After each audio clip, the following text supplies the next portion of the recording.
स्वागत है आप सभी का अपने YouTube चैनल सुपर एग्जाम अड्डा पे। मैं राजीव। कल हम लोगों ने संविधान की समितियां और डॉक्टर बी.आर. अम्बेडकर के संविधान सभा में प्रवेश की पूरी यात्रा प्रारूप समिति के सभी प्रश्नों का लगभग हल ले लिया था। कल एक छोटी सी गलती हमारे यहाँ से हो चुकी थी। जब वीडियो एडिट किया जा रहा था तो उसमें शायद गलती से 2 बार क्लिक हो गया और पूरा वीडियो 2 बार आ गया है। तो उसको हम संशोधित करवा देंगे, या तो उसके थंबनेल पे कुछ लिखा दीजिए, सब प्रॉब्लम है, उसको आप देख लीजिएगा, दिक्कत नहीं है। ठीक है। जैसे अगर हम आपसे कहें तो अभी तक संविधान के विकास की यात्रा, संविधान के विकास की यात्रा, पूरी यात्रा कहां से लेके 1773 से लेके 1947, ये पहला, जैसे जब मैं आपसे पहले वीडियो में बात करने आया था तो मैं क्या कहा था, मैंने आपसे यही कहा था कि संविधान को मैं 3 चरणों में आपको पढ़ाऊंगा। प्रथम जो पार्ट होगा, जो पहला भाग होगा संविधान का, उसकी मैं बात कहां तक लेके चलूंगा, उसको लेके चलूंगा 1773 से 1947। ये इसका पहला पार्ट होगा, रेगुलेटिंग से लेके स्वतंत्रता अधिनियम तक। मैंने कहा था कि जो इसका सेकेंड पार्ट होगा, सेकेंड पार्ट में हम निर्माण की बात करेंगे, संविधान का निर्माण, संविधान सेकेंड पार्ट में बात करेंगे। तीसरे पार्ट में, इसके तीसरे पार्ट में हम बात करेंगे भारतीय संविधान की। तीसरे पार्ट में किसकी बात करेंगे? भारतीय संविधान की बात करेंगे। तीसरे पार्ट में है क्या क्या पॉइंट, कितने कितने पॉइंटों को हमको तीसरे पार्ट में पढ़ना है। जैसे सबसे पहले 12 अनुसूचियां, सबसे पहला प्रस्तावना, 12 अनुसूचियां, 22 भाग और क्या 395 अनुच्छेद, सभी संशोधन जो बुक में लिखी गई चीजें हैं। और इसके पहले बहुत सारी छोटी छोटी चीजें छूटी होंगी, बहुत छोटे छोटे क्वेश्चन छूट जाते हैं जो आपको कहीं नहीं पढ़ाया जाता। ये मेरी गारंटी, कहीं नहीं पढ़ाया जाता। एसआई एग्जाम से, सिपाही एग्जाम से, पीसीएस के एग्जाम से मैक्सिमम क्वेश्चन छूट ही जाते हैं। इसके लिए मैंने अन्य विविध महत्वपूर्ण शब्दों को लेकर एक टॉपिक बनाया आपके लिए, संविधान सभा के अन्य महत्वपूर्ण तथ्य। ठीक, अन्य महत्वपूर्ण तथ्य,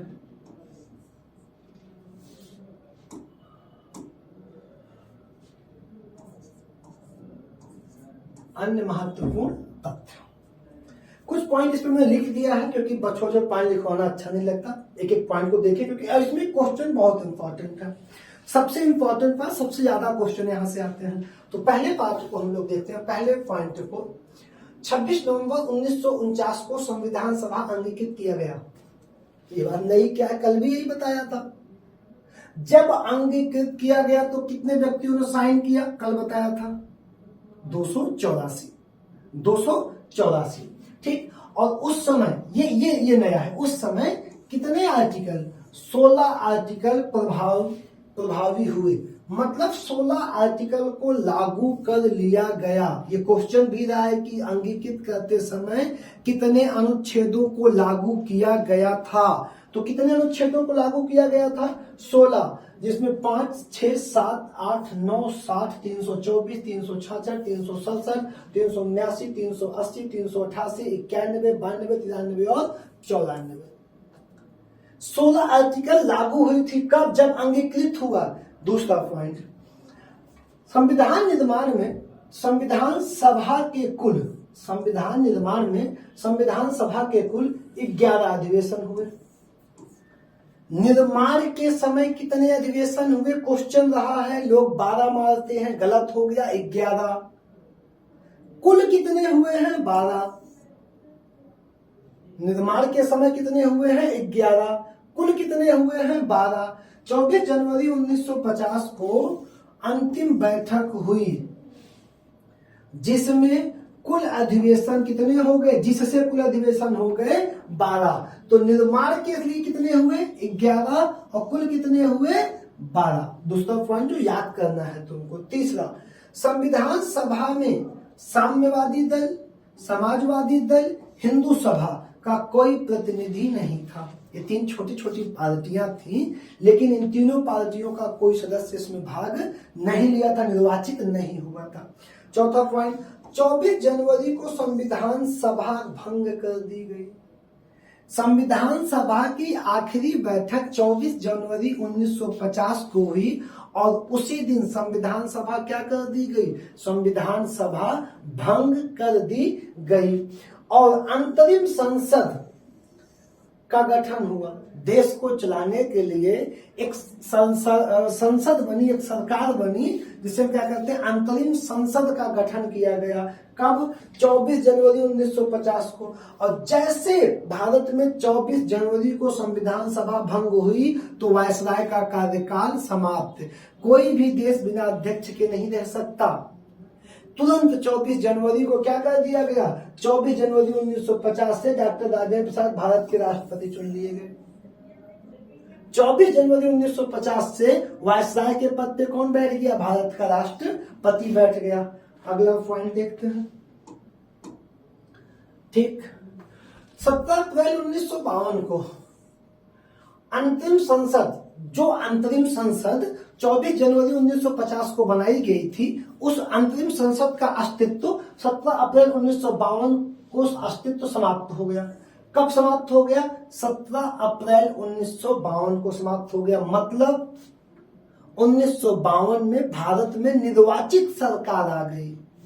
एक पॉपुलर क्वेश्चन तुमको बता दो, भी आगे बात करूंगा, कि भारत में सबसे पहली बार आम चुनाव कब हुए? परिणाम कब आए? 52 में। चुनाव कब हुए? 51-52 में।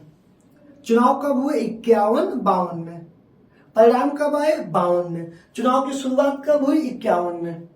मेरी बात समझे? 3 क्वेश्चन बनते हैं। चुनाव शुरू कब किए गए थे? 51 में। परिणाम कब आए थे पहली बार? 52 में। और आता है निर्वाचन को, तो आप बताएं 51-52, ऐसा ऑप्शन आपको देखने को मिलेगा। तो जब निर्वाचित हुई तो 17 अप्रैल 1952 को अंतिम संसद का अस्तित्व समाप्त हो गया। पहली निर्वाचित संसद 1952 में अस्तित्व में आई। पहली बार चुनाव के द्वारा प्रधानमंत्री कब बने? 1952 में। राष्ट्रपति कब बने? 1952 में। किसके द्वारा? आम चुनाव के द्वारा 1952 में बने। अब ये क्वेश्चन बहुत बार तुमसे पूछा भी जाता है, ये वाला देखिए ध्यान से, कि संविधान लिखने की। अब हम आपको बताएं, आपने हमेशा पढ़ा होगा ये पॉइंट कि प्रेम बिहारी नारायण रायजादा ने संविधान को लिखा, मूल संविधान को हस्तलिखित किया। ये तो हर बच्चे को लगभग पता है, इन्होंने लिखा। अब ब्यूहर राम मनोहर सिन्हा द्वारा जो उसके संविधान के चारों ओर जैसे साड़ी का किनारा बनता था, ज्यामिति सजावट की किसके द्वारा किया गया? ब्यूहर राम मनोहर सिन्हा के द्वारा ज्यामिति सौंदर्यीकृत एवं अलंकृत किया गया। किसको? संविधान को ज्यामिति सौंदर्यीकृत एवं अलंकृत किया गया। किसको किया गया? संविधान को किया गया। अब एक पॉइंट आपको नहीं पता होगा, जो मूल संविधान जिसको इन्होंने लिखा है प्रेम बिहारी नारायण रायजादा ने, वो किस भाषा में लिखा गया है? अंग्रेजी में लिखा गया है। अंग्रेजी में लिखा गया था मूल संविधान पहली बार। तो मूल संविधान अंग्रेजी में लिखा गया था। किसने लिखा था? रायजादा ने।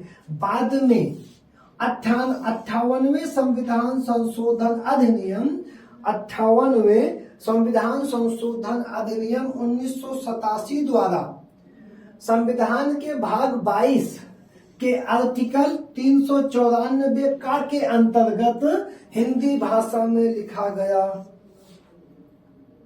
भाग 22 आर्टिकल 394 का के अंतर्गत लिखा गया। फिर क्वेश्चन आएगा, लिखा कौन? अंग्रेजिया में तो ये लिखे प्रेम बिहारी नारायण, हिंदिया में कौन लिख दिया? तो कौन लिखा? मूल संविधान को हिंदी में बसंत कृष्ण वैद्य द्वारा सुलेखित किया गया। किसके द्वारा? बसंत कृष्ण वैद्य के द्वारा सुलेखित किया गया। अगला पॉइंट, संविधान सभा में जो मुहर थी, मुहर, उसमें किसको लिया गया था? हाथी का चिन्ह बनाया गया था मुहर लगाने के लिए। तो संविधान सभा में मुहर के रूप में किस जानवर को के चिन्ह को अपनाया गया था? तो हाथी के चिन्ह को अपनाया गया था। ठीक, ये क्वेश्चन एसआई का आया हुआ 3 बार, 17 में भी रहा था, 21 एसआई में था। नंदलाल बोर तथा राम मनोहर सिन्हा के नेतृत्व में संविधान पे चित्र बनाए गए हैं। मूल संविधान जब आप देखेंगे उस पर पहले ही राम दरबार का चित्र है, 22 भाग के ऊपर 22 चित्र, छोटे छोटे चित्र बनाए गए हैं, ज्यामितीय आकार के चित्र बनाए गए जिसमें बुद्ध है, राम दरबार है, सभी हर धर्मों के चित्र को उस पर अंकित किया गया है। तो अब किसके नेतृत्व में क्वेश्चन आया था कि संविधान का चित्र, संविधान पर चित्रण किस संगठन द्वारा किया गया था? उसमें ऑप्शन था शांति निकेतन के कलाकारों द्वारा। तो आपको किसके नेतृत्व में? नंदलाल बोस और राम मनोहर सिन्हा के नेतृत्व में शांति निकेतन के कलाकारों ने सुसज्जित किया किसको? संविधान को। अगला पॉइंट, संविधान दिवस कब मनाया जाता है? तो संविधान दिवस मनाया जाता है 26 नवंबर को। कब से प्रारंभ किया गया? ये प्रारंभ किया गया 2015 से, और किसके लिए? डॉक्टर भीमराव अंबेडकर की 125वीं जन्म दिवस के उपलक्ष्य में वहीं से मनाना प्रारंभ कर दिया गया। दूसरा, अंतरराष्ट्रीय लोकतंत्र दिवस 15 सितंबर से यूएनओ ने इसको मनाने का घोषणा किया 2007 में, और पहली बार मनाया कब गया? 2008 में। सबसे पहला अंतरराष्ट्रीय लोकतंत्र दिवस 2008 में मनाया गया। कब? 15 सितंबर को। 15 सितंबर को कब से घोषित किया गया था यूएनओ द्वारा? 2007 से। मनाया कब गया था भैया? 2008 में मनाया गया। ठीक, आगे छोटे छोटे पॉइंट कुछ देखेंगे। राष्ट्रीय ध्वज, अच्छा क्वेश्चन, बेसिक एग्जाम का बहुत ही अच्छा क्वेश्चन। कब अपनाया गया? अक्सर नॉर्मल आता है, लोग भूल छोड़ देते हैं। तो राष्ट्रीय ध्वज अपनाया गया 22 जुलाई 1947 को। देश आजाद होना था, तो कब अपनाया गया? 22 जुलाई 1947 को। दूसरा, राष्ट्रीय गान जन गण मन कब अपनाया गया? 24 जनवरी 1950 को। तीसरा, राष्ट्रीय गीत कब अपनाया गया? 24 जनवरी 1950 को। कब अपनाया गया? 24 जनवरी 1950 को। 22 जुलाई 1947 को राष्ट्रीय ध्वज अपनाया गया। किसके द्वारा? संविधान सभा के द्वारा अपनाया गया, अंगीकृत किया गया। इस ध्वज का जो अनुपात है, जो कई बार क्वेश्चन में रहता है, 3:2। 3 इस तरीके से, 2 इस तरीके से। 3 का अनुपात और 2 के अनुपात में होगा। ठीक, 24 तीलियां होंगी, वो तीलियां नीले रंग की होंगी। 3 रंग आप सबको पता है, उसमें कुछ बताना नहीं है। ठीक, 3:2 जो बहुत बेसिक एग्जाम के क्वेश्चन है। सेकंड, कितनी तीलियां हैं? 24 तीलियां इसमें। कितनी तीलियां हैं? 24। कब अपनाया गया? 22 जुलाई 1947 को अपनाया गया। क्लियर? दूसरा, राष्ट्रीय गान जन गण मन अधिनायक जय है, किसने गाया था? किसने लिखा? रविन्द्रनाथ टैगोर ने। अब यहाँ पे 2 बार 3 बार अक्सर क्वेश्चन आया है कि राष्ट्रीय गान पहली बार कब गाया गया? राष्ट्रीय गान पहली बार कब गाया गया? तो राष्ट्रीय गान जब पहली बार गाया गया था 27 दिसंबर 1911 को। पहली बार कब गाया गया?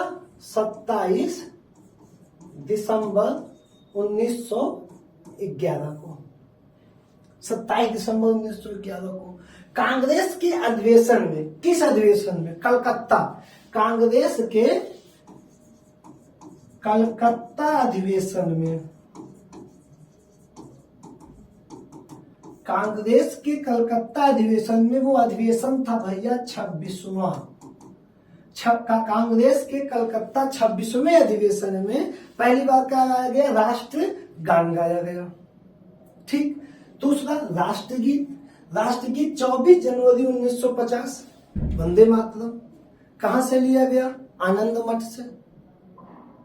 बंकिम चंद्र चटर्जी की उपन्यास आनंद मठ से किसको लिया गया?